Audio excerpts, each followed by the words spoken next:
부처님, 우리가 불교를 믿고 또 공부합니다. 그랬을 때 부처님이 어떤 분인가, 이거에 대해서 다시 한번 정리를 한번 해보십시다. 왜냐? 부처님이 우리가 가야 될 목표 아닙니까? 목표. 그래서 이제 부처님에 대해서 우리 교재에 어떻게 정리되어 있는가, 이렇게 한번 바라보도록 하겠습니다. 그 교재를 이렇게 돌려보면은 세 쪽에 부처님의 10가지 이름 해가지고 나옵니다. 열애, 응공, 정변지, 명행족, 선서, 세간의 무상사, 조장부, 천인사, 불세전. 이것이 대소승을 통틀어가지고 부처님에 대한 정의입니다. 그러면은 우리가 부처님께 기도도 하고 또 부처님의 뒤를 따르겠다 이러는 것도 바로 이 명칭에 우리가 도달하겠다 이런 말입니다. 맨 처음에 등장하는 말이 열애라는 말입니다. 열애, 이와 같이 오신 분이다. 진리로부터 이와 같이 오신 분이다. 또는 수행 과정으로 보면은 범부에서 출발해서 진리로 가신 분이다. 이렇게 되겠죠. 그러면은 진리의 깨달음을 얻으셔가지고 진리로 가신 분이다라고 표현해도 될 텐데 왜 진리에서 이와 같이 오신 분이다라고 표현을 했겠습니까? 열애. 여기서 여거가 아니고 열애로 표현한 데에 우리 바로 의미가 있습니다. 열애. 이와 같이 오신 분, 진리로부터 이와 같이 오셨으니까 그분의 삶이나 모든 것은 진리 그대로입니다.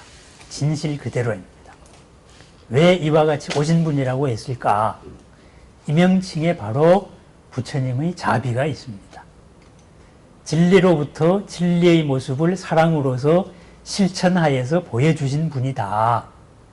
이런 의미가 함축되어 있다고 봐야 될 겁니다. 그냥 이러이러하게 진리로부터 갔다. 이러이러한 것은 진리의 당체를 말한다. 이것이 무엇이냐, 이런 식으로 선적으로는 많이 풀어나가고 있는데, 그거는 남의 살림이고, 내하고의 관계에서 부처님은 뭐냐? 열애입니다. 열애.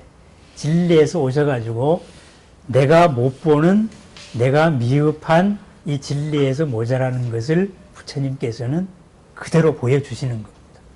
부처님은 보여주는데 우리 눈에 안 보일 수가 있다 이 말입니다. 공중에 수많은 전파가 항상 와 있지만은 우리가 수신기를 켜기 전에는 그게 있는지 없는지 모릅니다. 부처님은 항상 진리로부터 와 계시는 분이다. 그래서 열애입니다.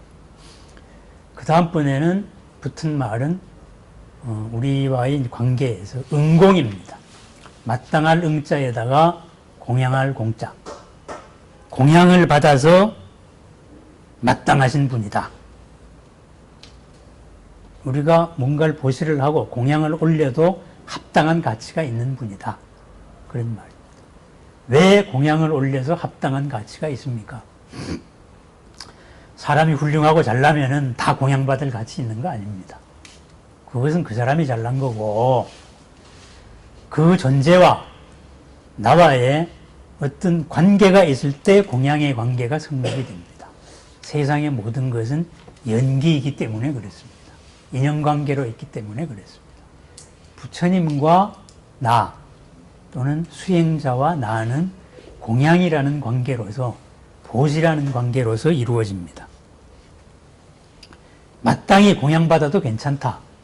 이 말은 뭡니까? 내가 내 삶의 일부분을 이렇게 공양으로 드렸습니다. 충분히 그럴 가치가 있다 이겁니다. 왜 가치가 있느냐? 그 이상으로 돌아오니까 가치가 있는 거예요. 그죠? 그냥 일방적으로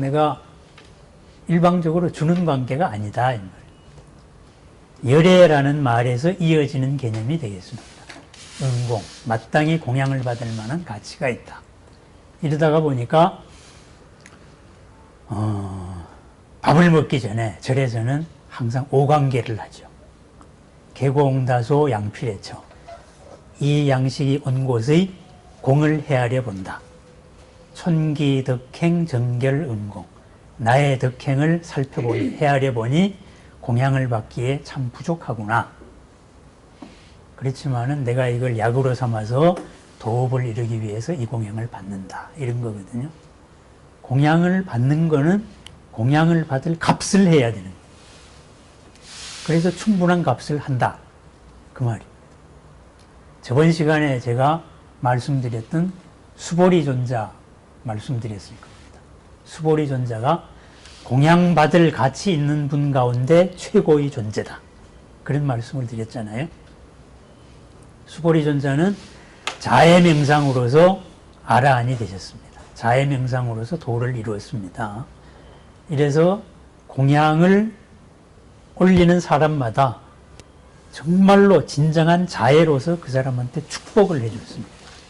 이러기 때문에 공양을 올리면은 바로 복을 받았다. 이런 의미가 됩니다. 그러면은 공양을 받는 사람은 항상 받은 이상을 줄 수 있는, 그래야 되는 겁니다. 받기만 하고 주지 않는다. 그건 공양할 가치가 없는 거지요. 그러면 우리는 부처님의 제자입니다. 부처님의 제자니까 우리의 삶 또한 은공이 되어야 됩니다. 내 밥줄에 합당한 값을 했는가, 이것을 살펴봐야 됩니다. 누가 나한테 호의를 베풉니다. 내가 잘나서 장학금 탔구나. 장학금이 공짜가 아니다, 이 말이에요. 장학금은 누군가의 노력의 나한테로 온 겁니다. 기대치로서 나한테 온 겁니다. 이 장학금에 해당, 공양에 해당되는 걸 내가 갚아야 되는 거거든요. 그것이 은공입니다. 그런데 우리 부처님은 충분히 그럴 가치가 있는 분이다. 그런 말입니다. 공부 잘한다고 장학금 줬더니만은 지 잘난 줄 알고 하늘 높은 줄 같이 올라갔다가 대형 사고 치는 사람들이 하나둘이 아니잖아요. 공양의 가치를 몰랐던 사람들이죠. 네? 내가 잘하니까 남보다 위에서 남의 돈 받는 게 당연한 줄 알았던 거예요. 그건 이제 인과관계 이걸 몰랐기 때문에, 이게 누적되면은, 인과는 누적되면은 언젠가 어느 순간에 터집니다. 자기가 생각한 인과하고 전혀 다른 방향에서 엉뚱하게 터지는 겁니다. 그래서 은공이라는 말이 그겁니다.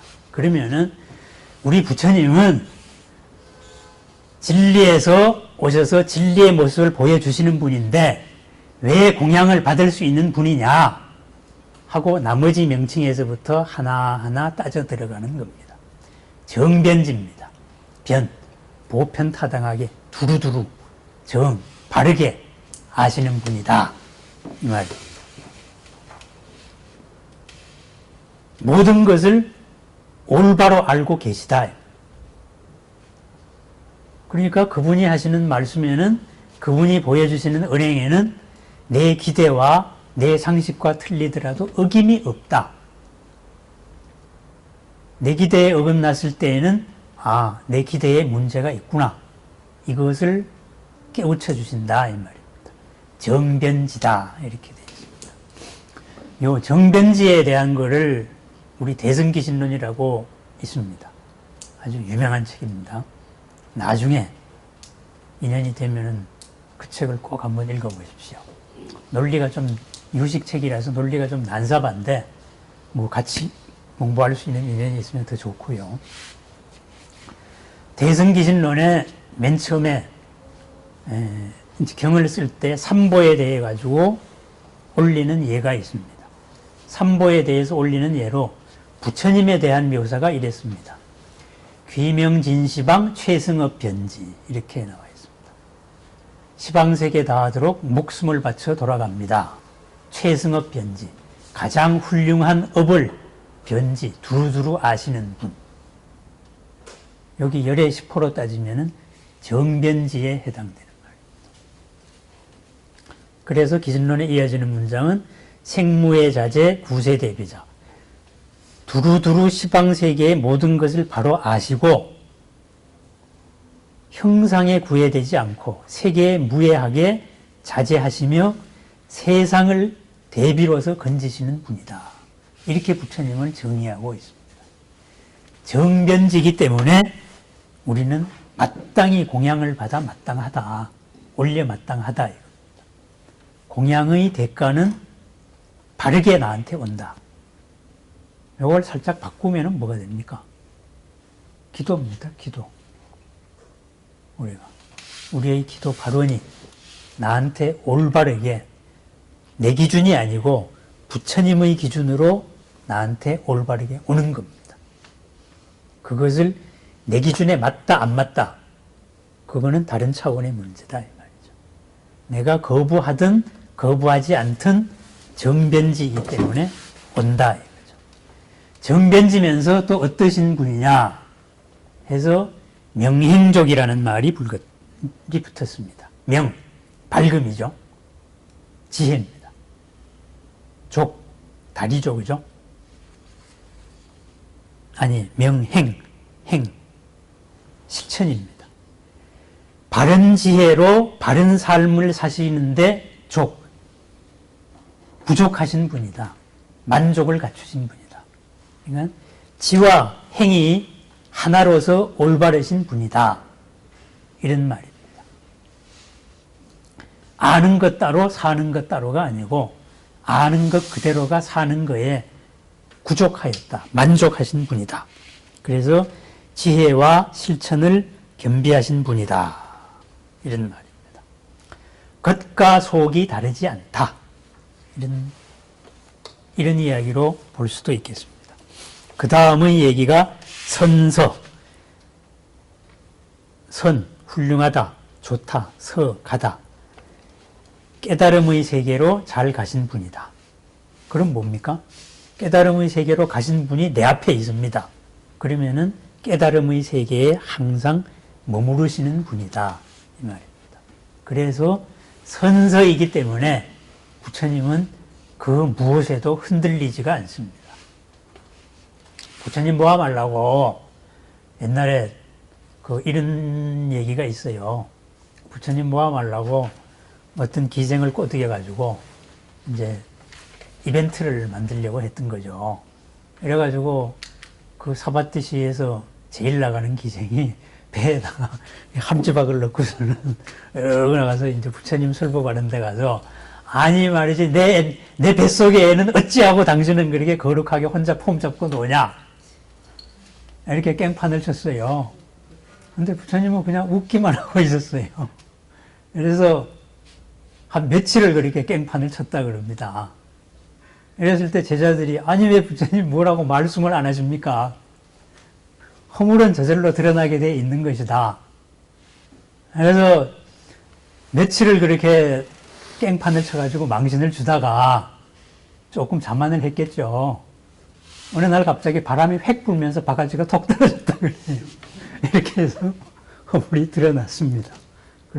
바로 이 선서이기 때문에 그랬습니다. 거짓된 것에 마음이 전혀 흔들리지 않는다 이거죠. 잘못된 전제에서 내가 대응해버리면은 이 잘못된 전제에 그대로 내가 휘말려 들어 버립니다. 상대가 더 쉬워진 게 아니다 그러는 순간에 이미 우리는 그 전제 위에서 생각하게 됩니다. 그 프레임에 갇힌다 이거죠. 그래서 선서, 항상 깨달음의 세계에 머무르고 계시는 분이다. 흔들리지 않는 분이다. 그래서 제가 항상 자주 인용하는 법성계 마지막 구례부동 명의불입니다. 옛부터 지금까지 부동, 흔들림 없는 스물 부처님이라고 이름한다.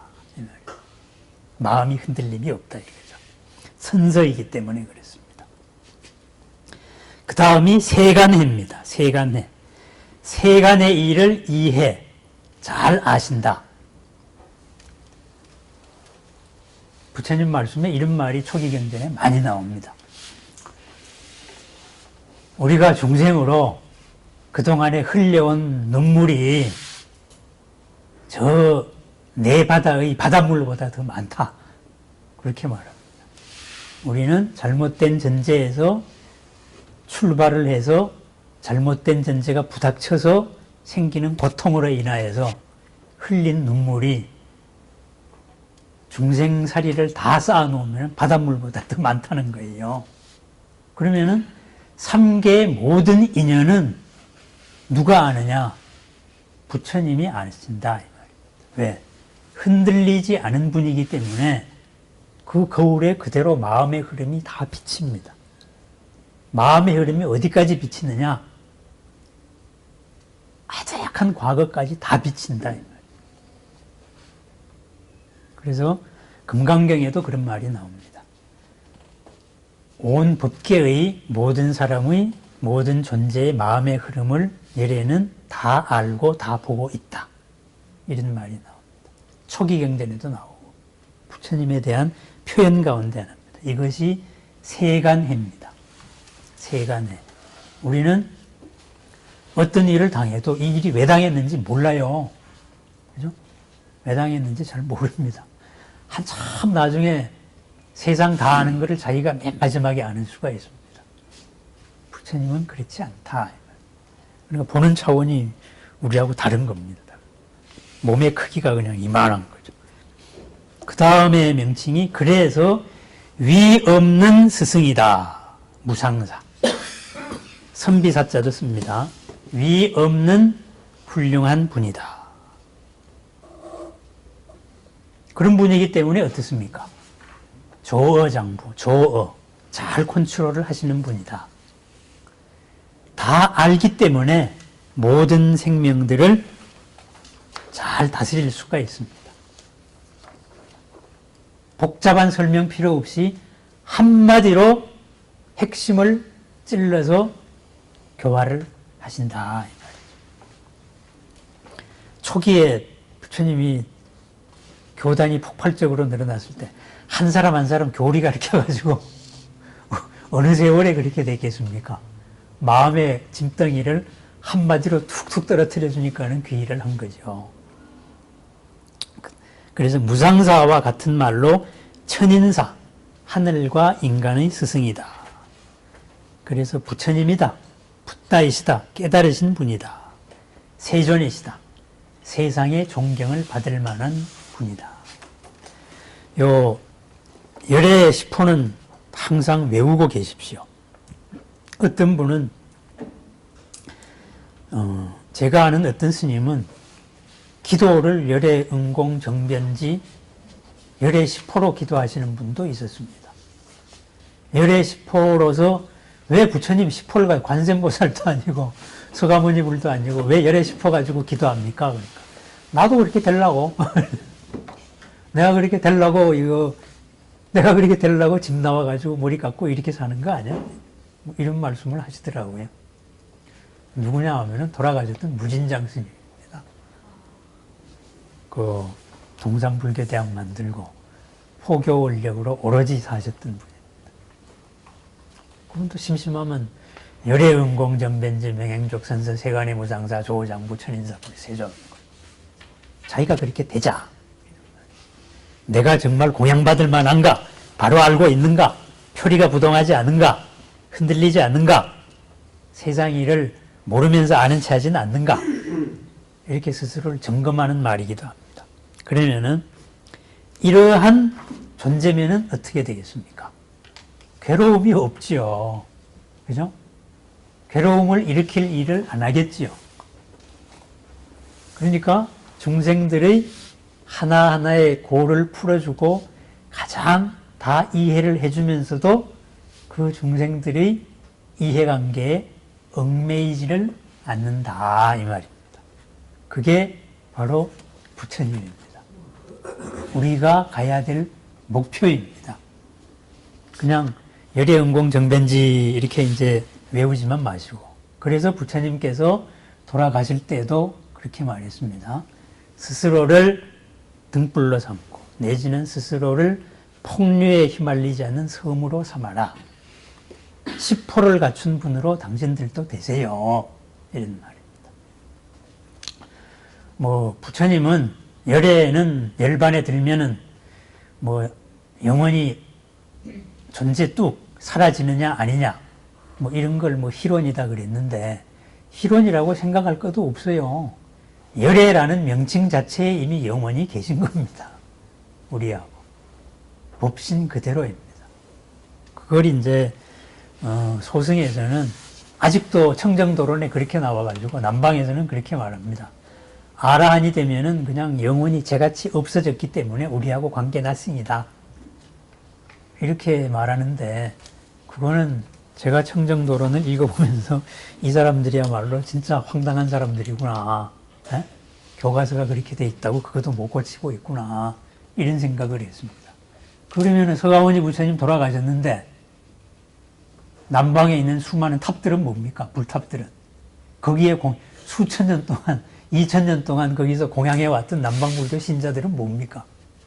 그 돈을 받아먹고 사는 스님들은 뭡니까? 열애가 돼가지고 영원히 우리하고 관계 났으므로 삼계하고 인연이 없다 그래버리면은 자기들 스스로를 부정하는 거예요. 그죠? 그래서 그것은 북방의 이제 법신이 된 부처님, 이게 맞습니다. 니까야를 제가 아무리 읽어봐도 법신으로의 부처님에 대한 표현이 무수히 나옵니다. 그래서 뭐 열반을 하면은 우리와 관계 났습니다. 뭐 그런 말을 하는 사람들 많이 있어요. 학자 가운데. 옛날 교과서에 그렇게 되어 있으니까 그거 전혀 관계 났습니다. 이렇게 생각을 하십시오. 우리는 우리 스스로가 여래로 그대로 가는 겁니다. 여거의 존재가 아니다 이거죠. 예, 이것이 부처님의 열애의 시포에 담겨 있는 의미입니다. 우리가 불교를 배우는 목표입니다. 우리 스스로를 섬으로 만들고 폭류에 흔들리지 않는 목표를 구체적으로 말합니다. 그래서 부처님에 대한 얘기를 하고요.